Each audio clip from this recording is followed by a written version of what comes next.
Hey, don't go anywhere yet. Stay tuned because in this video, you'll follow Sara's story as she decides to face her fear of speaking English in a unique and fun way by talking to her pets. Plus, you'll have a listening comprehension moment to test your understanding, and at the end of the video, there's a bonus to give your English a boost. Ready to get inspired and learn? Let's go! Sara was always a quiet and observant woman, with a shy smile that appeared mostly in conversations with friends.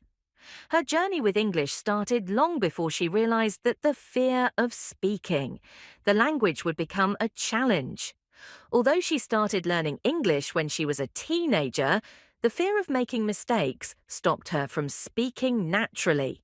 This made her shy even in everyday situations. She loved watching movies and shows in English, but always with subtitles, because she couldn't focus on the words spoken in English. The fear she felt was a mix of shame and insecurity, and it seemed like a difficult barrier to cross. Everything changed on a regular afternoon when Sara was on the couch at home trying to relax. Oliver, her medium-sized dog with light brown fur, was lying next to her. Spark, the black cat with green eyes, was curled up on the armchair by the window, watching the movement on the street with his attentive eyes. These two animals, her companions, were always the only people she felt truly comfortable with. While petting Oliver's head, Sara had an idea. She looked at him and thought, I never feel judged by them. They love me just the way I am, and they are always ready to listen to me. From now on, I will talk to them in English. Sara started speaking to them in English in a relaxed way, knowing they wouldn't criticize her. Hello, Oliver. How are you today? She said out loud, smiling as the dog lifted his head and wagged his tail, as if he understood the question. She laughed at herself, not worrying about any mistakes she might make. Spark, you are so beautiful today. Your fur is so shiny, Sara said, looking at the cat who, indifferent, kept watching the world outside. She realized that he didn't need words to understand the affection she was sending, and so she continued talking to both of them, asking simple questions about their day, commenting on the weather and the things around the house. As the days went by, Sara started to feel more comfortable with English, even if she was only talking to her pets. She began to expand her sentences, trying to build longer dialogues.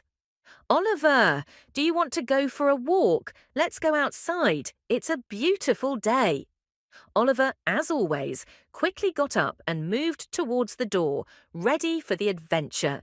His response was always the same, a joyful look, a wagging tail, and the readiness to follow any command.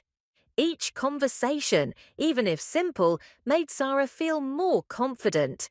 The fear of speaking English in front of others slowly faded each day. When she made a mistake in a sentence, she laughed and corrected herself without feeling embarrassed.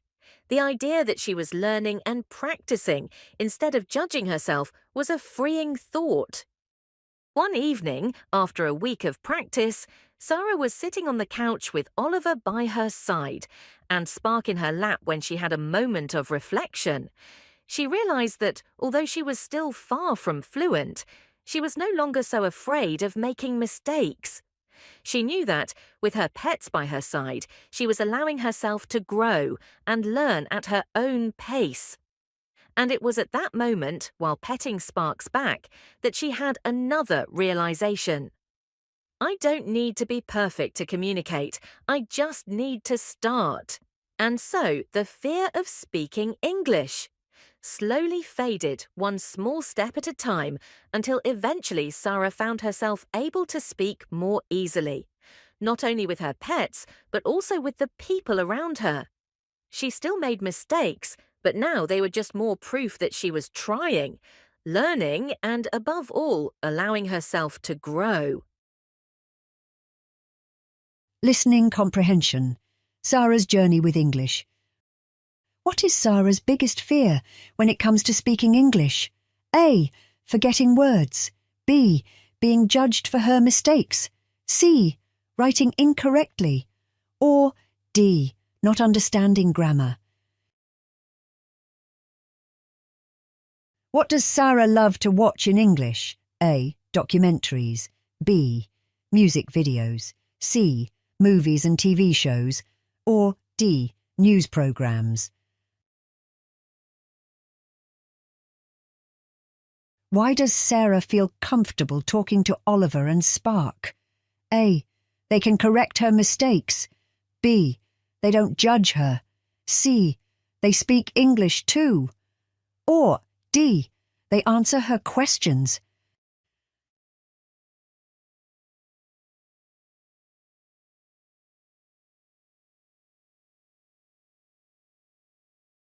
All right, now let's practice. I'm going to ask you some questions, and whenever you see you, read it out loud and complete the sentence, okay? Are you ready? Let's go. Hi, do you like learning English?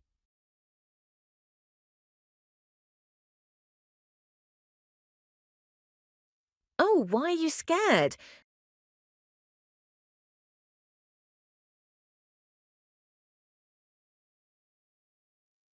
Do you have any pets?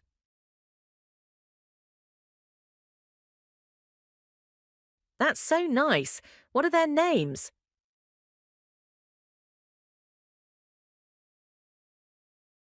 Cute names. What do they like to do?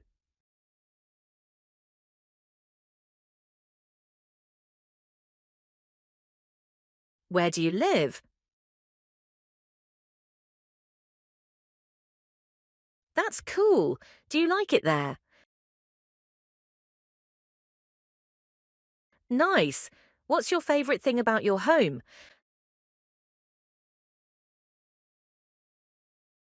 How do you practice speaking English? Really? That's so fun. What do you say to them?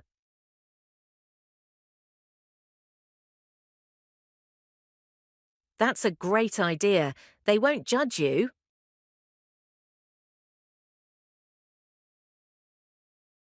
We have reached the end of our daily practice. Please leave a comment about your favourite part of the video. Now, here's a challenge. Can we reach 100 likes? Don't forget to subscribe for more practice. See you next time.